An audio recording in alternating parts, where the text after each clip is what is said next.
Bienvenue sur la chaîne de la PPM. Dans cette vidéo, on va découvrir à quoi correspond l'ensemble de définitions d'une fonction. Dans une précédente vidéo, on a vu qu'une fonction, c'est un processus qui à chaque nombre réel associe au plus un unique nombre. Observons par exemple le profil de cette troisième étape du Tour de France qui a eu lieu entre Nice dans les Alpes-Maritimes et Sisteron dans les Alpes de Haute-Provence le 31 août 2020. Cette fonction est ici définie par un graphique où l'on reconnaît que les antécédents sont les distances en kilomètres à partir du départ et les images sont les altitudes en mètres à partir du niveau de la mer. Comme cette étape fait 198 km de long, la fonction n'existe que pour des antécédents entre 0 et 198. On dit que son ensemble de définitions est l'intervalle 0-198. De façon générale, on appelle ensemble de définitions d'une fonction l'ensemble des valeurs qui ont une image par cette fonction. Regardons un autre exemple. La fonction qui prend comme variable la surface d'un carré et qui lui associe la longueur du côté de ce carré. Bien sûr, si la surface est 9, c'est que le côté vaut 3, car 3 fois 3 égale 9. Si la surface est 25, c'est que le côté vaut 5. Si la surface est 36, c'est que le côté vaut 6. Et ainsi de suite. Plus la surface est grande, plus le côté est grand. Donc si la surface est 29, le côté de ce carré n'est pas un nombre entier, mais c'est un nombre entre 5 et 6. On n'a pas précisément sa valeur, mais on sait qu'il existe. Et de façon générale, si on prend la surface grand S du carré, le nombre qui lui est associé, c'est le nombre positif dont le carré est grand S, c'est-à-dire racine carrée de grand S. Cette fonction s'appelle la fonction racine carrée. Nous allons l'étudier plus précisément dans l'année. Mais une surface ne peut pas être négative. Donc grand S est forcément positif ou nul. La fonction racine carrée n'est définie que pour des nombres positifs, c'est-à-dire sur 0 plus l'infini. Cela nous apprend en particulier qu'une racine carrée ne peut pas s'appliquer à un nombre négatif. Ainsi, si une fonction est définie avec une racine carrée, son ensemble de définitions devra respecter cette règle. Sous la racine carrée, il ne peut y avoir qu'un nombre positif ou nul. Par exemple, quel est l'ensemble de définitions de la fonction définie par f de x égale racine carrée de 2x plus 6 ? Mettez cette vidéo en pause et faites vos recherches, puis remettez la vidéo en route pour avoir la réponse. Vous êtes prêts ? On corrige.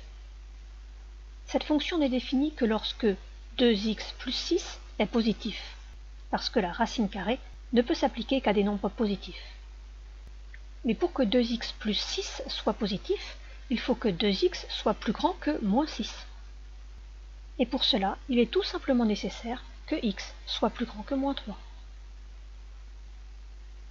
Donc l'ensemble de définition de cette fonction f est l'ensemble qu'on pourra noter grand D majuscule avec un petit f en indice, et c'est l'ensemble des valeurs plus grandes que moins 3, donc l'intervalle moins 3 plus l'infini. Il reste encore un cas qui peut poser problème pour définir une fonction. Il s'agit de la division par 0. Comme vous le savez, la division par 0 est impossible, car 0 n'a pas d'inverse. Ainsi, si on cherche l'ensemble de définition d'une fonction définie par une expression, il faut non seulement exclure les valeurs qui créeraient un nombre négatif sous une racine carrée, mais aussi ceux qui créent une division par 0. Par exemple, quelle valeur faut-il exclure pour que x plus 1 sur x moins 1 facteur de 6x moins 3 existe? En vous posant cette question, vous pourrez déterminer l'ensemble de définitions de la fonction proposée. Mettez la vidéo en pause, faites vos recherches et remettez la vidéo en route pour avoir la réponse. Vous êtes prêts ? On corrige. Ici, il n'y a pas de racine carrée. Pas de risque donc d'avoir un nombre négatif sous une racine carrée.